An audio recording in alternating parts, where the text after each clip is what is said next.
Hello everyone, स्वागत है आपका हमारे यूट्यूब चैनल नोटबुक आईएएस पर। दोस्तों आज की वीडियो में हम लोग चर्चा करने वाले हैं फिजिकल ज्योग्राफी से संबंधित जो है दोस्तों महत्वपूर्ण प्रश्नों पर।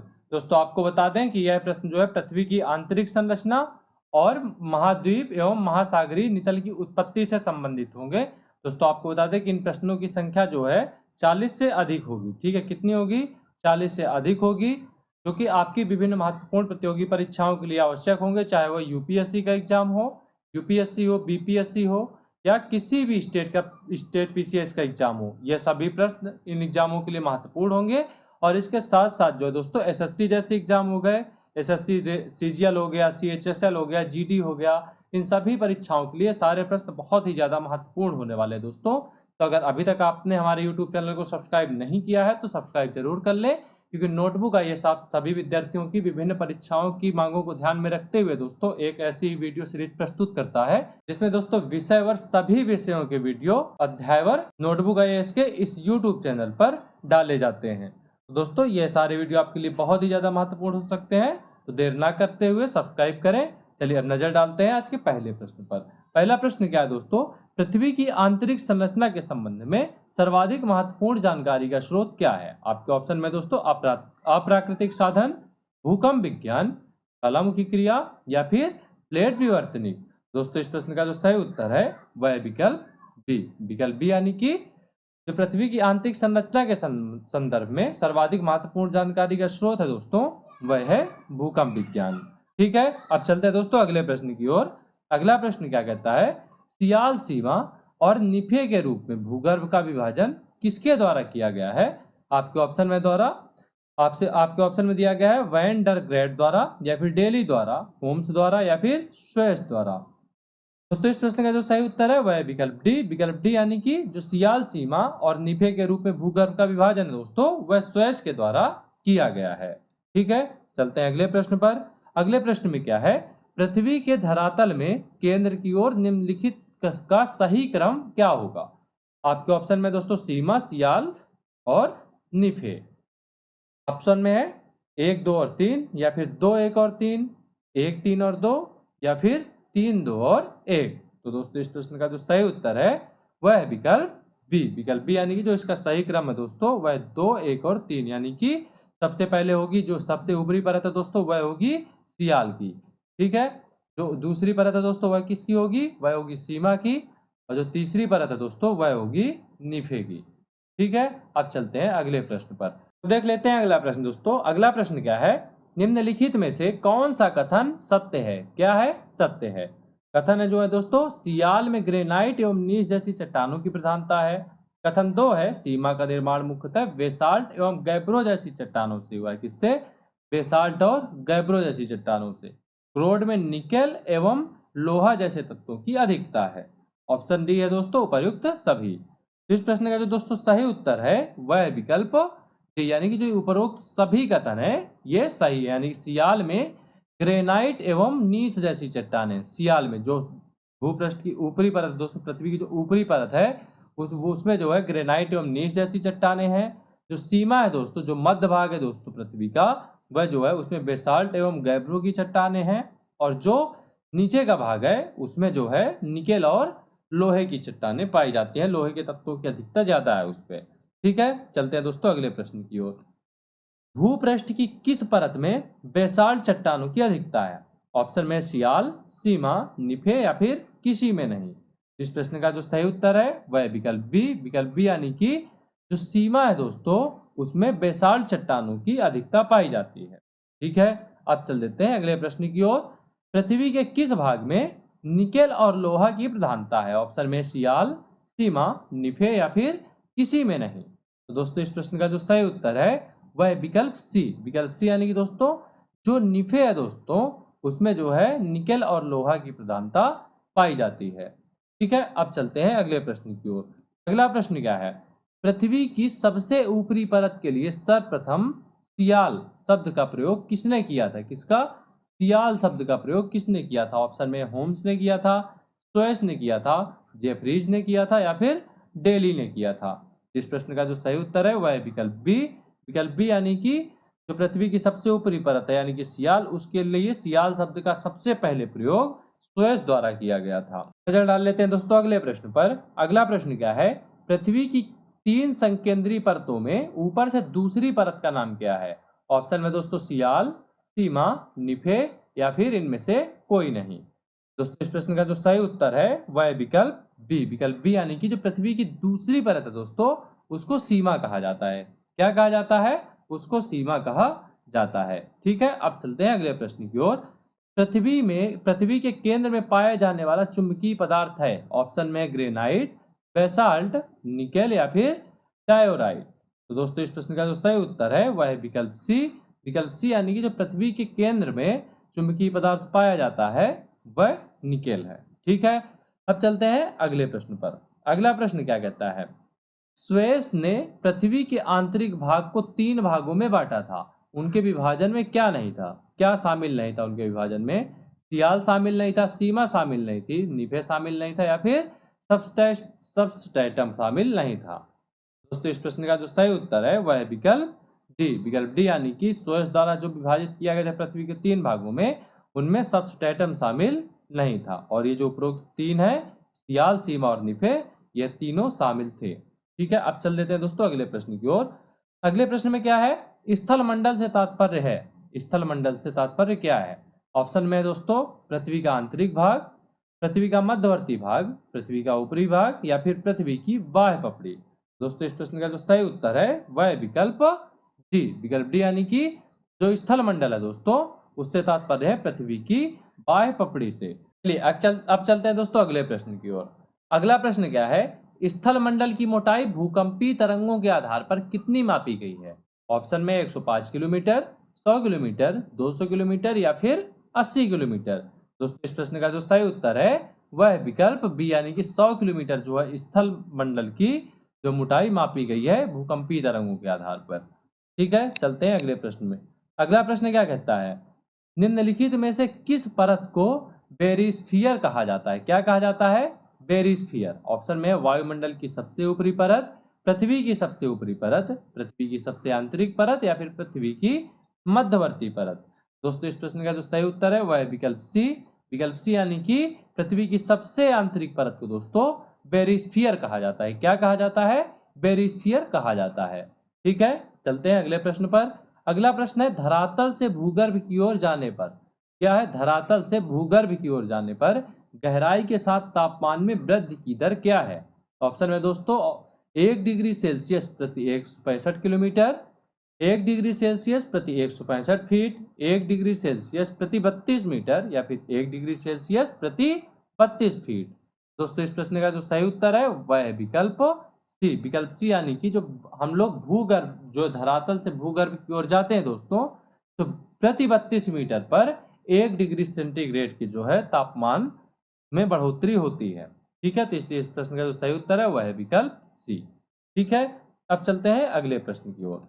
अगले प्रश्न में क्या है, पृथ्वी की आंतरिक संरचना के अनुसार भूगर्भ का विभाजन भूपटल, मेंटल और कोर में किया गया है।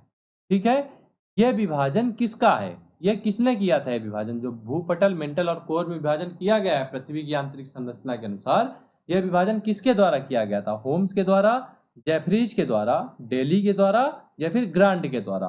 दोस्तों इस प्रश्न का जो सही उत्तर है वह है विकल्प डी, यानी कि जो पृथ्वी की आंतरिक संरचना को अनुसार भूगर्भ का विभाजन किया गया था वह किया गया था ग्रांट के द्वारा। किसके द्वारा? ग्रांट के द्वारा।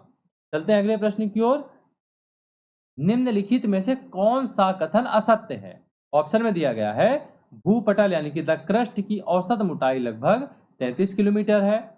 कथन बी है, महाद्वीपीय भाग में भूपटल की मोटाई अधिक है जबकि महासागरीय भाग में यह छिछला है। ठीक है, कथन 3 है, जो कथन सी है वह कहता है महाद्वीपीय भूपटल मुख्यतः ग्रेनाइट चट्टानों से निर्मित है। और जो कथन डी है दोस्तों, महासागरीय भूपटल की तुलना में महाद्वीपीय भूपटल का घनत्व तो अधिक है। दोस्तों इस प्रश्न का जो सही उत्तर है वह है विकल्प डी, यानी कि जो महासागरीय भूपटल की तुलना में महाद्वीपीय भूपटल का घनत्व अधिक है दोस्तों, यह गलत है, यानी कि यह असत्य कथन दिया गया है। ठीक है, इसलिए इसका सही उत्तर दोस्तों विकल्प डी। ठीक है, अब चलते हैं दोस्तों अगले प्रश्न की ओर। महासागरीय सतह का निर्माण किस प्रकार की चट्टानों से हुआ है, यानी कि महासागरीय जो सतह है दोस्तों उसके निर्माण में किस प्रकार की चट्टानों का प्रयोग किया गया है।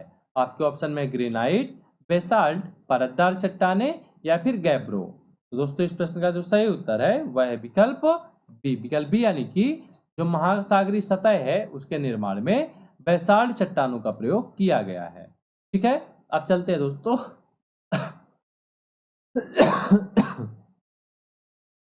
हाँ जी,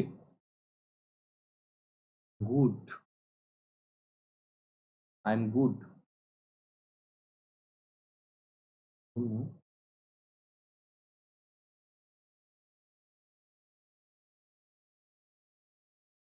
कहाँ है आप? थोड़ा सा टाइम देना पड़ेगा क्योंकि मैं एक काम कर रहा हूँ, पढ़ाई कर रहा हूँ। टॉपिक कंप्लीट कर गया, आप टॉपिक कंप्लीट कर गया। आई डोंट नो, बस थोड़ा सा टाइम लगेगा मे बी। बाय।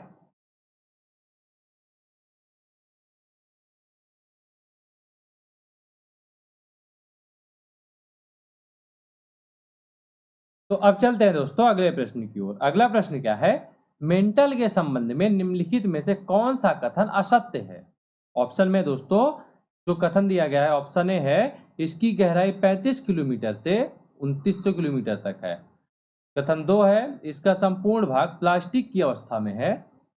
तो कथन सी है पृथ्वी की आयतन का 83.5% एवं द्रव्यमान का 67.8% भाग मेंटल है और इसका घनत्व तो 3.0 से लेकर 5.5 तक है।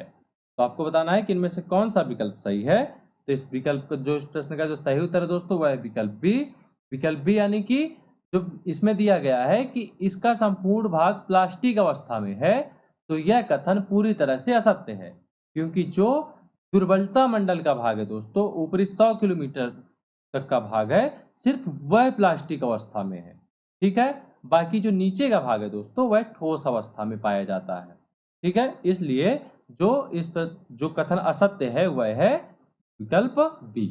ठीक है, चलते हैं अगले प्रश्न की ओर। अगले प्रश्न में क्या है, स्थल मंडल यानी कि लिथोस्फीयर में सम्मिलित है क्या केवल ऊपरी भूपटल, ऊपरी भूपटल तथा निचली भूपटल दोनों, ऊपरी भूपटल, निचली भूपटल तथा मेंटल का ठोस ऊपरी भाग, या फिर ऑप्शन डी है दोस्तों इनमें से कोई नहीं। दोस्तों इस प्रश्न का जो सही उत्तर है वह है विकल्प सी। विकल्प सी यानी कि जो स्थल मंडल यानी कि लिथोस्फीयर के अंतर्गत आता है दोस्तों, वह ऊपरी भूपटल, निचली भूपटल तथा मेंटल का ठोस ऊपरी भाग, यह तीनों जो है स्थल मंडल के अंतर्गत शामिल किए जाते हैं। चलते हैं दोस्तों अगले प्रश्न पर। अगले प्रश्न में है स्थल मंडल का विस्तार कितने किलोमीटर की गहराई तक है। ऑप्शन में 80 किलोमीटर, ऑप्शन बी है 100 किलोमीटर, ऑप्शन सी है 180 किलोमीटर और ऑप्शन डी है दोस्तों 200 किलोमीटर। इस प्रश्न का जो सही उत्तर है वह है विकल्प बी। विकल्प बी यानी कि जो स्थल मंडल का विस्तार है दोस्तों वह 100 किलोमीटर की गहराई तक पाया जाता है। कितने किलोमीटर? 100 किलोमीटर की गहराई तक पाया जाता है। ठीक है, अब चलते हैं अगले प्रश्न पर। अगले प्रश्न में है निम्न में से किसको व्हाइट ऑफ द अर्थ, क्या व्हाइट ऑफ द अर्थ कहा जाता है, किसे कहा जाता है, क्रस्ट, मेंटल, कोर या फिर ऑप्शन डी है दोस्तों इनमें से किसी को नहीं। तो इस प्रश्न का जो सही उत्तर है दोस्तों वह है विकल्प बी। विकल्प बी यानी कि जो मेंटल है उसको व्हाइट ऑफ द अर्थ कहा जाता है। क्या कहा जाता है? White of the earth. ठीक है, चलते हैं अब अगले प्रश्न पर। अगले प्रश्न में दोस्तों दिया गया है मेंटल में निम्नलिखित में से किन तत्वों की प्रधानता होती है। ऑप्शन में दोस्तों सिलिका और मैग्नीज, ऑप्शन बी है सिलिका और एल्यूमिनियम, ऑप्शन सी है सिलिका और मैग्नीशियम और ऑप्शन डी है सिलिका और लोहा। इस प्रश्न का जो सही उत्तर है वह है विकल्प सी। विकल्प सी यानी कि मेंटल में निम्नलिखित में से सिलिका और मैग्नीशियम की प्रधानता पाई जाती है। किसकी? सिलिका और मैग्नीशियम की। इसीलिए जो है दोस्तों मेंटल सीमा को सीमा परत भी कहा जाता है। क्या कहा जाता है? सीमा परत कहा जाता है, यानी कि जो सिलिका और मैग्नीशियम। ठीक है, अब चलते हैं दोस्तों अगले प्रश्न पर। अगला प्रश्न क्या है, पृथ्वी के कुल द्रव्यमान का लगभग कितना प्रतिशत मेंटल में पाया जाता है। ऑप्शन में 32%, 52%, 68% या फिर 83%। दोस्तों इस प्रश्न का जो सही उत्तर है वह है विकल्प सी। विकल्प सी यानी कि जो मेंटल है दोस्तों वह पृथ्वी के कुल द्रव्यमान का लगभग 68% है। कितना है? लगभग 68%। ठीक है, अब नजर डाल लेते हैं अगले प्रश्न पर। मोह असंबद्धता स्थित है कहाँ पे स्थित है मोह असंबद्धता? ऑप्शन में दोस्तों क्रस्ट तथा मेंटल के बीच, ऊपरी मेंटल तथा निचली मेंटल के बीच, मेंटल एवं कोर के बीच, या फिर आंतरिक मेंटल तथा बाह्य मेंटल के बीच। तो इस प्रश्न का जो सही उत्तर है वह है विकल्प ए। विकल्प यानी कि जो मोह असंबद्धता है दोस्तों वह स्थित है क्रिस्ट तथा मेंटल के बीच। किसके बीच? क्रिस्ट तथा मेंटल के बीच। अब नजर डाल लेते हैं अगले प्रश्न पर। अगले प्रश्न में है पृथ्वी की कोर में किस तत्व की प्रधानता होती है? ऑप्शन में सिलिका एवं एल्यूमिनियम, सिलिका एवं मैग्नीशियम, सिलिका एवं निकेल, या फिर लोहा एवं निकेल। तो इस प्रश्न का जो सही उत्तर है वह है विकल्प डी। विकल्प डी यानी कि पृथ्वी के कोर में दोस्तों लोहा एवं निकेल की प्रधानता पाई जाती है। किसकी? लोहा और निकेल की। अब नजर डाल लेते हैं अगले प्रश्न पर। अगले प्रश्न में है निम्नलिखित में से कौन सा कथन असत्य है? ऑप्शन में है महाद्वीप मुख्यतः ग्रेनाइट चट्टानों से निर्मित है। ऑप्शन बी है महासागरीय बेसिन में बेसाल्ट चट्टान की प्रधानता है। जो कथन 3 है कोर का बेरिस्फीयर के नाम से भी जाना जाता है। जो कथन डी है पृथ्वी के समस्त आयतन का लगभग 68% एवं द्रव्यमान का लगभग 83.5% में मेंटल व्याप्त है। ठीक है, तो आपको बताना है कि इसमें जो है कौन सा कथन असत्य है। तो इस प्रश्न का जो सही उत्तर है वह है विकल्प डी। विकल्प डी यानी कि जो पृथ्वी के समस्त आयतन का लगभग 68% एवं द्रव्यमान का लगभग 83.5% भाग मेंटल में व्याप्त है, यह कथन पूरी तरह से असत्य है। बाकी जो ऊपर के तीनों कथन है यह सही है, यानी कि महाद्वीप मुख्यतः ग्रेनाइट चट्टानों में से निर्मित है, ये बिल्कुल सही है। जो कथन 2 है महासागरीय बेसिन में बेसाल्ट चट्टानों की प्रधानता है, तो दोस्तों यह भी कथन जो है ये दोनों कथन सही है। और जो तीसरा है कोर को बेरिस्फीयर के नाम से भी जाना जाता है, यह कथन भी सही है। ठीक है, अब चलते हैं अगले प्रश्न पर। अगले प्रश्न में दोस्तों कहा गया है भूगर्भ में तापमान वृद्धि का कारण है। आपके ऑप्शन में है दबाव, रेडियो सक्रिय पदार्थों का विखंडन, उपर्युक्त दोनों, या फिर इनमें से कोई नहीं। इस प्रश्न का जो सही उत्तर है वह है विकल्प सी। विकल्प सी यानी कि भूगर्भ में जो तापमान वृद्धि का कारण है वह उपर्युक्त दोनों यानी कि दबाव तथा रेडियो सक्रिय पदार्थों का विखंडन। क्योंकि जब किसी भी चीज पर दोस्तों दबाव अधिक ज्यादा पड़ता है, जब प्रेशर अधिक ज्यादा पड़ता है, तो जब कोई पदार्थ होता है वह एक निश्चित गलनांक को प्राप्त करता है और उसके बाद वह विखंडित हो जाता है। ठीक है, जिससे रेडियो सक्रिय जो पदार्थ है वो विखंडित हो जाते हैं। इस वजह से तापमान अधिक पाया जाता है भूगर्भ में। ठीक, अब चलते हैं अगले प्रश्न पर। अगले प्रश्न में गहराई में वृद्धि के अनुसार महाद्वीपीय भूपटल के विभिन्न परतों का सही क्रम क्या है? ऑप्शन में है परतदार, ग्रेनाइट, बेसाल्ट। ऑप्शन बी है परतदार, बेसाल्ट और ग्रेनाइट। ऑप्शन सी है ग्रेनाइट, परतदार और बेसाल्ट। और ऑप्शन डी है दोस्तों ग्रेनाइट, बेसाल्ट और परतदार। तो इस प्रश्न का जो सही उत्तर है वह है विकल्प ए। विकल्प यानी कि गहराई में वृद्धि के अनुसार महाद्वीपीय भूपटल के विभिन्न परतों का जो सही क्रम है वह है परतदार, फिर ग्रेनाइट और फिर बेसाल्ट। तो यानी कि पहले नंबर पे है परतदार, दूसरे नंबर पे ग्रेनाइट और तीसरे नंबर पे बेसाल्ट। इसलिए इस प्रश्न का जो सही उत्तर है वह है विकल्प ए। इसके बाद चलते हैं दोस्तों अगले प्रश्न पर। अगले प्रश्न में पूछ रहा है भूपर्पटी पर पाए जाने वाले, कहां पर? भूपर्पटी पर पाए जाने वाले विभिन्न तत्वों की मात्रा का सही अवरोही क्रम है। ऑप्शन में है ऑक्सीजन, सिलिका, लोहा, एल्यूमिनियम, सिलिकॉन, ऑक्सीजन, एल्यूमिनियम और लोहा। ऑप्शन सी है लोहा, सिलिकॉन, ऑक्सीजन और एल्यूमिनियम। ऑप्शन डी है दोस्तों ऑक्सीजन, सिलिकॉन, एल्यूमिनियम और लोहा। इस प्रश्न का जो सही उत्तर है दोस्तों वह है विकल्प डी। विकल्प डी यानी कि दोस्तों जो भूपर्पटी पर पाए जाने वाले तत्वों का सही क्रम है दोस्तों वह है ऑक्सीजन, फिर सिलिकॉन, फिर एल्यूमिनियम, उसके बाद लोहा। इसलिए इस प्रश्न का जो सही उत्तर है दोस्तों वह है विकल्प डी। अब चलते हैं अगले प्रश्न की ओर। अगले प्रश्न में पूछ रहा है दोस्तों, अगले प्रश्न में है पृथ्वी के भूपर्पटी में कौन सा तत्व प्रचुर मात्रा में पाया जाता है? ऑप्शन में है कैल्शियम, एल्यूमिनियम, लोहा या फिर पोटेशियम। तो इस प्रश्न का जो सही उत्तर है वह है विकल्प बी। विकल्प बी यानी कि पृथ्वी की भूपटल पर जो प्रचुर मात्रा में पाए जाने वाला पदार्थ है दोस्तों वह है एल्यूमिनियम। जो तत्व है वह है एल्यूमिनियम। अगले प्रश्न में क्या दोस्तों, धरातल से मोह असंबद्धता, कौन सी? धरातल से मोह असंबद्धता की गहराई लगभग कितनी है? ऑप्शन में 30 किलोमीटर, 100 किलोमीटर, 200 किलोमीटर या फिर 700 किलोमीटर। इस प्रश्न का जो सही उत्तर है वह है विकल्प ए। विकल्प ए यानी कि धरातल से मोह असंबद्धता की गहराई दोस्तों 30 किलोमीटर है। कितनी है? 30 किलोमीटर। अगले प्रश्न में क्या है? पृथ्वी ग्रह की संरचना में प्रवार यानी कि मेंटल के नीचे कोर निम्नलिखित में से किस एक से बना है?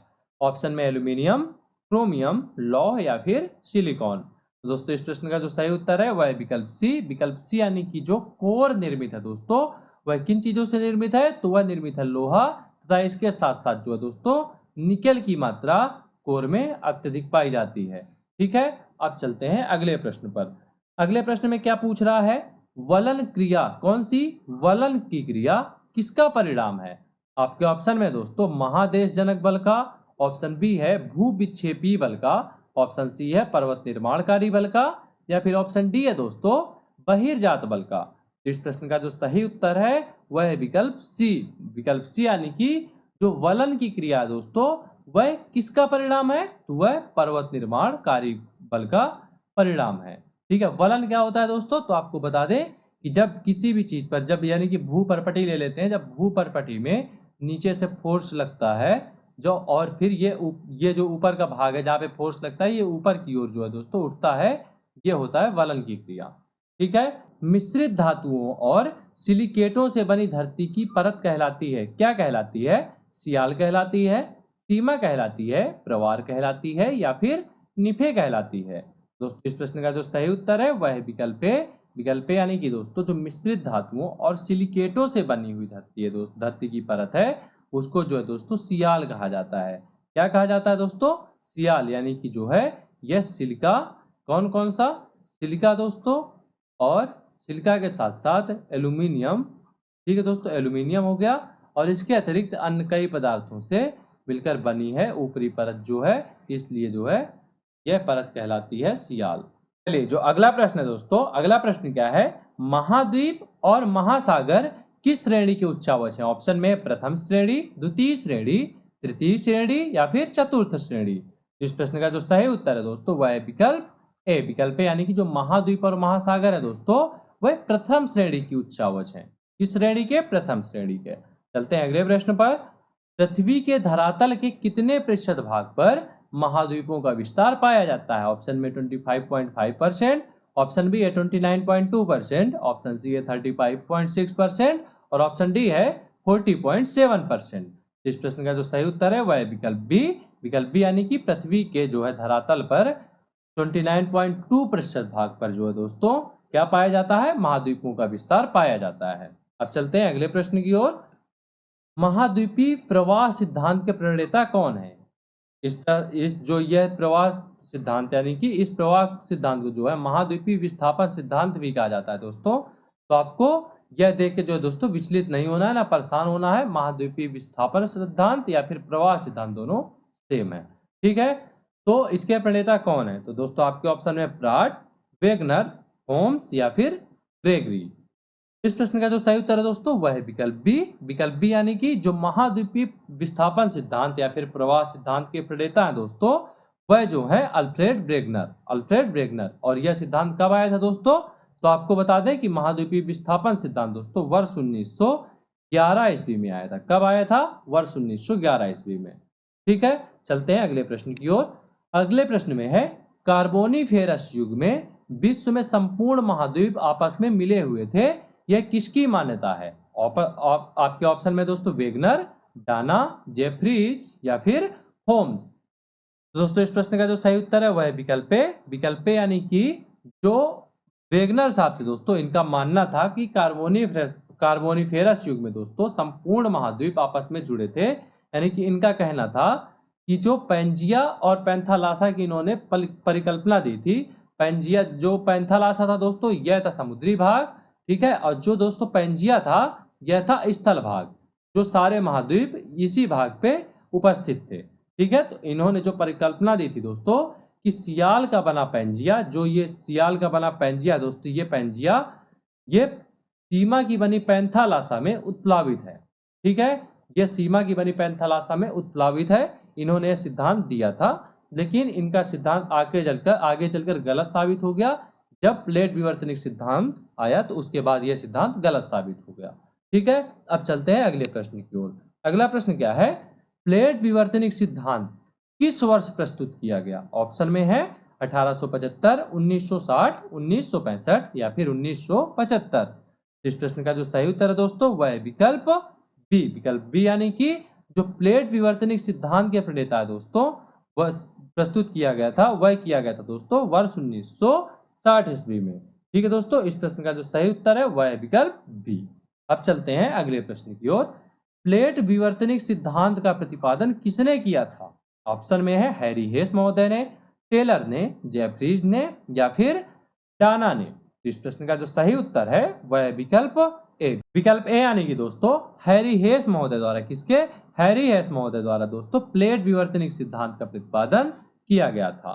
ठीक है, अब चलते हैं दोस्तों अगले प्रश्न की ओर। अगले प्रश्न में है वेगनर के अनुसार महाद्वीपीय विस्थापन जिस दिशा में हुआ वह दिशा है भूमध्य रेखा व उत्तरी ध्रुव, भूमध्य रेखा व पश्चिमी ध्रुव, भूमध्य रेखा व दक्षिणी ध्रुव या फिर भूमध्य रेखा व पूर्व।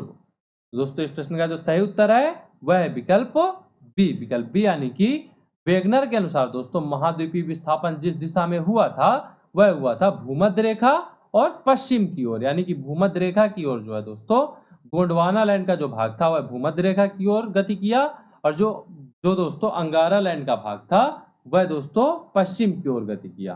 ठीक है, अब चलते हैं अगले प्रश्न की ओर। अगले प्रश्न में पूछ रहा है दोस्तों वेगनर के अनुसार पेंजिया का विखंडन किस युग में हुआ? आपके ऑप्शन में है कैम्ब्रियन युग में, प्री कैम्ब्रियन युग में, कार्बोनिफेरस युग में या फिर पर्मियन युग में। इस प्रश्न का जो सही उत्तर है दोस्तों वह है विकल्प सी। विकल्प सी यानी कि वेगनर महोदय के अनुसार जो पेंजिया का विखंडन है वह हुआ था दोस्तों कार्बोनिफेरस युग में। कब हुआ था? कार्बोनिफेरस युग में। अब नजर डालते हैं अगले प्रश्न पर। वेगनर के अनुसार निम्नलिखित में से कौन सा कथन असत्य है? आपके ऑप्शन में है कार्बोनिफेरस युग में विश्व के सभी महाद्वीप आपस में जुड़े हुए थे जिसे उन्होंने पेंजिया कहा। यह तो कथन दोस्तों बिल्कुल भी गलत नहीं है, यह कथन बिल्कुल सही है। पेंजिया टेथिस सागर नामक महासागर से घिरा हुआ था। ठीक है दोस्तों, यह कथन गलत हो सकता है। आगे देखते हैं। उत्तरी अमेरिका, यूरोप आदि अंगारा लैंड के भाग थे। यह कथन जो है दोस्तों बिल्कुल सही है, ये बिल्कुल गलत नहीं है। अंटार्कटिका दोस्तों गोंडवाना लैंड का अंग था। दोस्तों यह कथन भी बिल्कुल सही है, यानी जो इस कथन का जो सही उत्तर है, इस प्रश्न का जो सही उत्तर है दोस्तों वह है विकल्प बी। विकल्प बी यानी कि जो पेंजिया टेथिस सागर नामक महासागर से घिरा हुआ था दोस्तों, यह बिल्कुल गलत है, क्योंकि पेंजिया जो है पैंथालासा में उत्प्लावित था, पैंथालासा नामक समुद्र पर उत्प्लावित था। ठीक है, अब चलते हैं अगले प्रश्न की ओर। अगले प्रश्न में, और ये आज का आखिरी प्रश्न भी है दोस्तों, इस पे है महाद्वीपीय विस्थापन को स्पष्ट करने वाली नवीनतम सिद्धांत कौन सा है? ऑप्शन में दोस्तों टेलर की महाद्वीपीय विस्थापन परिकल्पना, वेगनर का महाद्वीपीय विस्थापन सिद्धांत, चतुष्फलक परिकल्पना या फिर प्लेट विवर्तनिक सिद्धांत।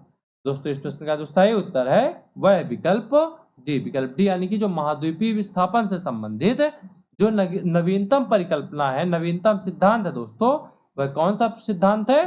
प्लेट विवर्तनिक सिद्धांत। और दोस्तों आपको बता दें कि इसका प्रतिपादन जो है वर्ष 1960 में, किसमें? वर्ष 1960 में हैरी हेस महोदय के द्वारा। किसके द्वारा? हैरी हेस महोदय के द्वारा जो है दोस्तों किया गया था। ठीक है, तो दोस्तों आज की वीडियो में बस इतना ही। अगर आपको वीडियो पसंद आई हो तो वीडियो को लाइक और शेयर जरूर करें, और अगर अभी तक आपने हमारे यूट्यूब चैनल को सब्सक्राइब नहीं किया है तो मेक श्योर सब्सक्राइब जरूर करें। और दोस्तों अगर अभी आप हमारे यूट्यूब चैनल के अलावा हमारे सोशल मीडिया हैंडल से भी जुड़ना चाहते हैं, जहां पर हम लोग प्रतिदिन डेली क्विज और अलग अलग प्रकार की पोस्ट डालते हैं जो आपकी विभिन्न परीक्षाओं के लिए महत्वपूर्ण होंगे, तो आप हमें विभिन्न सोशल मीडिया हैंडलों पर भी ज्वाइन कर सकते हैं, जिसका लिंक डिस्क्रिप्शन बॉक्स पर दिया गया है। इसके अतिरिक्त दोस्तों नोटबुक आईएएस आप सभी विद्यार्थियों को विभिन्न महत्वपूर्ण परीक्षाओं को ध्यान में रखते हुए जो है टेस्ट सीरीज की एक विस्तृत श्रृंखला प्रस्तुत करता है दोस्तों, जिसमें यूपीएससी, कौन सी यूपीएससी है? स्टेट पीसीएस की प्रारंभिक एवं मुख्य परीक्षा टेस्ट सीरीज। ठीक है दोस्तों, स्टेट पीसीएस में किसी भी स्टेट की, यूपी का भी है, यूपी, बिहार, ठीक है दोस्तों, एमपी का भी है, यूके का भी है, सभी स्टेट की जो है दोस्तों पीसीएस की आपको टेस्ट सीरीज प्रोवाइड कराई जाती हैं, और बिल्कुल कम से प्राइस में जो है ये प्रोवाइड कराई जाती हैं। और इसके अतिरिक्त दोस्तों और एक चीज, जो सबसे बड़ी सुविधा है, ये ऑनलाइन और ऑफलाइन दोनों मोडों में उपलब्ध है। जो हमारी टेस्ट सीरीज है दोस्तों, ये दोनों मोडों में उपलब्ध है, यानी कि ऑनलाइन मोड में भी उपलब्ध है और ऑफलाइन मोड में भी उपलब्ध है। तो दोस्तों आप हमारे ऑफिस में आकर भी हमसे संपर्क कर सकते हैं। हमारा पता है G19 वर्धमान मॉल, नेहरू विहार, नई दिल्ली। या फिर दोस्तों आप हमसे संपर्क कर सकते हैं 7683049133 या फिर दोस्तों 9560727077 पर। तो दोस्तों आज की वीडियो में इतना ही, मिलते हैं आपसे नए एपिसोड में, तब तक देखते रहिए नोटबुक IAS।